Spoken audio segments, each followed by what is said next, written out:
Coming up, I'm going to share with you a simple thing that you can add to your app that will instantly increase retention. Stay tuned.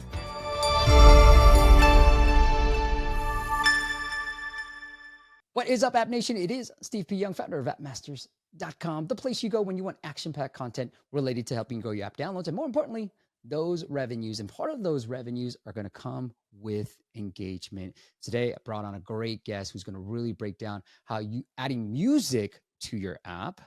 You're going to be surprised with what types of apps can add music, but how adding music to your app can drive retention, engagement, and ultimately to your end goal of revenues. Without further ado, let me introduce the guest. Her name is Lauren Puffpath, and she is the co-founder and COO of and president of Feed.fm. Lauren, welcome to the show. Thanks so much. Happy to be here. Appreciate the chance to talk about music always. Yeah, well, thanks for putting this presentation together because I'm a big geek, Lauren, and I love it when a guest has a presentation. And so let's walk through it Yeah. a little bit. So, I think the foundation is what we're all aware of. Like it's tough out there, right? The stats are brutal around retention. There's just so much noise, 46 notifications daily on average in the US for a smartphone user, very high deletion rates.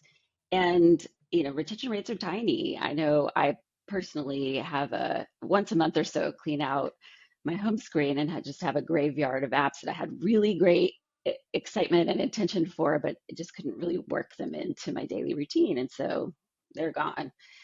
So, one thing that oftentimes product owners, brands, and growth marketers overlook that is actually a really powerful tool is music. It's as you think about your overall recipe for retention, there are a lot of different variables, so many different things to optimize. But music's really been overlooked for, frankly, a pretty good reason because it's traditionally been incredibly hard to license. It's pretty opaque in terms of copyright law and how things change. And then let's say you do actually go do deals with publishers and labels, then there's the extra lift of, well, how do I integrate this? How do I report out on it? How do I pay for it? So it's sort of been pushed to the wayside unless you have the capital of a TikTok, but that actually is changing. At Feed, we power music for a ton of different apps and connected devices and games and VR, AR experiences, and we do a lot of consumer research. And what we find is that when music is really integrated in a seamless way, it increases time spent. So in session times increase, the propensity to download goes up, and ongoing usage goes up. So I think music has in the past been sort of thought of as a brand play or maybe a nice to have, but it's actually really impactful on the metrics that matter for subscription businesses. So that was self-reported data, which we love, but also clearly we're really focused on the bottom line for our customers. So when we look at a pretty common metric that everybody is talking about and optimizing for, D90 retention, the lift is really incredible. So 1.7x lift for users that listen to the music that's integrated into the app or connected device. That's meaningful. That really makes a difference for a subscription business, and sort of that's where we come in as the ROI provider and handling all of the back end for the music. That's really cool. But then, the conversation oftentimes, especially when I'm talking to a broader audience with a lot of different verticals, it's like, cool, okay, I get it. There's some great data there. Music works. I'm not building a music app. I'm not trying to be the Spotify killer. Like, what's the real use case here? And it's actually a lot broader than you would think. So we power engagement across a ton of different verticals. One that we've gotten a lot of traction in is fitness. I think that's pretty obvious. 95% of users say that the music can make or break a workout. Yep. I think you said you're a Peloton user. Peloton's done such a good job of really investing in music for their users. And when I'm sure if you've been a member for a while, when they've made changes, it's been major brand uproar and so much impact there. Yeah. So connected devices, connected fitness, that one's pretty obvious. Social and UGC is actually another one that's growing incredibly thanks to the expectations that have been set by folks like TikTok. Music is really the hook that gets you to stop the scroll. And as you look at metrics around social and music use, 85% of people say that the right music with short form content means that they'll watch the whole thing. Like Yeah. it even in, 20-second increments, it really drives engagement as well. It's so true. And I think if you haven't tried to add music into your app, you don't know how difficult it is. Because I've had clients, people being like, "Hey, can you understand some of those licensing?" Like, dude, I don't know. Like, and so when you guys came on board, I Yeah. was like, "Oh, okay." Like some of the problems that I haven't been Yeah. asked been solved by you guys. Yeah, I can talk a little bit more about that in a minute as well, but there's the licensing, the cost of it, Yes. because I'll just say the way music's distributed is a little bit antiquated and hasn't really kept up with how developers and growth marketers are actually trying to build their businesses. Like the timetables just don't align, and so that's where Absolutely. we're really trying to make that connection and smooth things out for folks. A couple other examples. So smart devices, there's some examples here. So, smart speaker, everyone knows. Escape is actually a robot massager. That's a really incredible Okay. experience. Electric mirror, smart mirrors in hotel rooms. So music in this use case is really about taking a piece of hardware and elevating it to an experience. Like, what's the experience you're trying to create in that environment? Retail is one that folks tend to think of in terms of background music and physical locations, but we've actually worked with a lot of brands on bringing that omni-channel experience into their app and really focusing on e-commerce. And we did a lot of work with the analytics team in American Eagle to really look into how music listening impacted purchase conversion and found a 2x lift in conversion rates for users who listened to music while they shopped. Wow.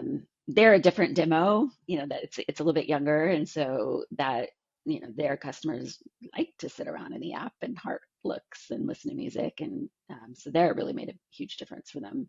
Interesting. Is it just a button, Lauren, that you just turn on, like, hey, play music and play not play music within American Eagle? The experience in American Eagle is very simple. Yeah, you just Okay. click into like, I let have to me check listen it to some out. background music. Yeah. For other customers, it can be integrated into video content. There can be user choice. I want to go listen to, personal preference. So it really is up to our whole pitch with our customers is, let's find the behavior points that matter for you and your app, and then we'll figure out how to integrate music into that flow such that it drives additional engagement. So it's really Awesome. customized. Amazing. And then just a couple more. So games, that one's pretty obvious. I mean, Roblox is a massive platform for launching artists and discovery now. And then health and wellness. This is an area that we're particularly fond of because music has the ability to actually create massive change for individuals, to take you from stress state down to calm. We work with a lot of companies on inducing meditation and sleep, and have actually started our own label of functional music, which is music that's designed to take you either higher or lower, or kind of change your state emotionally and mentally. Amazing. I would love So that. yeah, Yeah. it's like I said, a lot of different use cases, and the what we really enjoy in working with all these different types of verticals is the ability to really customize, as I said, what that journey looks like for the individual user. One example, just to kind of ground it and bring things home, is an app that we love. Sworkit is a fitness and wellness app, and we've been working with them for several years. When we first started getting into conversation, they were at the time taking users out to Spotify playlists or Apple Music playlists to listen to music. Music's so core to workout experience, and that was creating friction. So not just clicking out of the app, but also there's a mental load to figuring out what you want to listen to that actually does deter people. We've seen the drop off rates deter people from then going on to the workout. So we want to remove all friction. We want people to get healthy, right? So with the integration with Sworkit, we found a 2.5x D90 retention increase when users engaged with the music. Yeah, it's really, really impactful. And our curation team, we have a team of musicologists, smartest people in the biz, who use our rating systems and our proprietary backend that we built to keep everything family friendly. You know, Sworkit does a lot of work with kids and in schools, and their brand is really relying on having the right content for that audience. Ryan, who we both know is, you Yeah. know, has you know really been a great partner for us, and just kind of reinforcing that message that it's well crafted music, it's really seamlessly integrated, and that's driven a lot of growth for them. Yeah, I've had him on the podcast. I mean, it's been years since we had him on, but I got to reach back out to him and do an update with him too. Awesome. Love what Yeah. they're doing. Yeah. Yeah. So again, at the end of the day, it's about business results. Primarily where we work with our customers on their KPIs is engagement. So longer session times, retention increases, you know, that D90. And then also, interestingly, music is a really great carrot for premium conversion. So if you've got a freemium model, including major label music, hits you know and love, that's a great carrot to get people over the hump to over the paywall. I'm just thinking about different ideas that different apps can do this because I know Calm does this like share this thing, but like imagine like doing something within the app and then hearing some music or being able to create something within the app, just a video and adding like personal music on Yes, it too. Yeah. music is such a great connector, Yeah. and it's a really simple way to find togetherness and sort of we-ness in the world that is so divided, especially digitally. Yeah. So then the question becomes, okay, that's strategically, I get it. How do I execute? Like, how do I actually get the right music to the right person at the right time? And we always say, I know this is obvious, but really start with who is listening. Music is so intensely personal. And so if you know not just demographic, but also psychographic, as much as you can, much data as you can gather around the individual, that's going to mean that we can tailor the right experience and the right music for them. And then there's the what, like what are their objectives? Are they in your app for escape and we just, you know, want to hang out and help them get there? Is it in a fitness context? Are we trying to increase heart rate, get them through the hard parts of the workout? If it's meditation, is it sustained? Is it sustained focus and concentration? So understanding what their objectives are with your product, and then that leads to the how, which you were alluding to earlier, that how will you license and stream, which is not obvious. So if you decide to go with a partner like Feed FM, there's a couple of things that you want to look for. One is the pre-cleared catalog. That means that the music that you'll be leveraging to create these experiences for your users is all pre-cleared. Copyright is good. Like Important. you don't have to go get approvals for every song. This streaming tech is kind of an overlooked piece of it as well. So there's just dealing with the files, the music files themselves. You have to ingest it. There's metadata, the information about the song, which is notoriously challenging to deal with. Geo-filtering. So there is no global copyright law. The song that you can use in each country is going to be completely different. Interesting. So handling all of those exceptions, and then like, okay, you actually have to integrate or build the mini Spotify in your app. So how are you going to do that? And then the fun side of it, frankly, is the data-driven curation.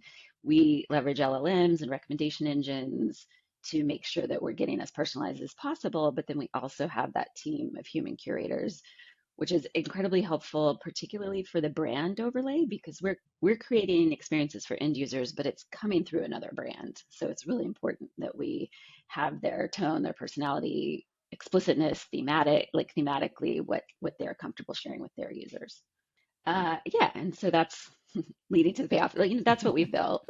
Because it's traditionally been such a challenge in the industry, we're really trying to unify all of this into a single, simple, taking all the point solutions and just creating a single solution for our customers to make it easy. Because if you want to experiment, if you're talking to growth marketers, they don't have time to go do licensing and build infrastructure. It's like, what's the one installation that I can do to start testing?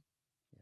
Hey, Lauren. I mean, maybe you're about to say it, but I I'm gonna tee it up then. But part of we have some like sleep silence apps, and we're like, hey, how are we streaming this? We have server costs with every stream. I'm assuming that you guys take care of all that. Like, I don't We have streaming do. costs to worry about No, anymore. no. So they're kind of two elements to it. One is the infrastructure, which again, we take care of all that, the curation, the streaming, we host all the files, we stream all the music for our customers.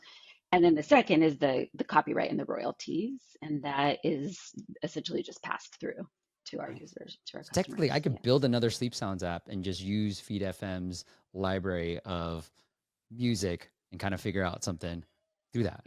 Very easily, Yeah. frankly. Yes. Okay. Very, Game. very quickly, very easily. Yes. Challenge accepted, Lauren. Yes. I love it. Yeah. So again, just sort of bringing it back, when we start working with our customers, there is a big brand element to music because again, it is so important for your personal taste and the brand recognition, but it really comes back to the performance targets. And so we're always trying to understand their KPIs, and typically we'll set retention goals for the pilot for the program, app usage goals, and then obviously no rights violations. Love. Music is a litigious industry, frankly, and so it's really important for us to take all of that headache and all of that worry away for our customers. So that's the story. That's That's the awesome. that's the music integration story. There's one app that I've loved, and I won't say it, but they started putting music as part of they are our Sleep Sounds app, and they started putting music as part of their onboarding and playing it. Now, I have no Mm, data on this, yeah. but I really love the onboard. I asked them if I could share it. They said, please don't. And so I was like, fine. But I just loved it because it is a Sleep Sounds app. And through that, they're like talking about how music drives sleep, focus, Yes. all this stuff. And the music just automatically starts playing, Lauren. I just thought it was a There's great. there's so much data. There have been so many studies over the last 10 years around sleep's ability to not just induce sleep, but then keep you sleeping longer. No side effects, no crazy ambient stuff going on. It's really powerful for a couple reasons. So reduces cortisol, which is really important, obviously, for sleep. And then can trigger dopamine release too. So you're getting some feel good chemicals, you're reducing stress, and helps you ease in and induce sleep.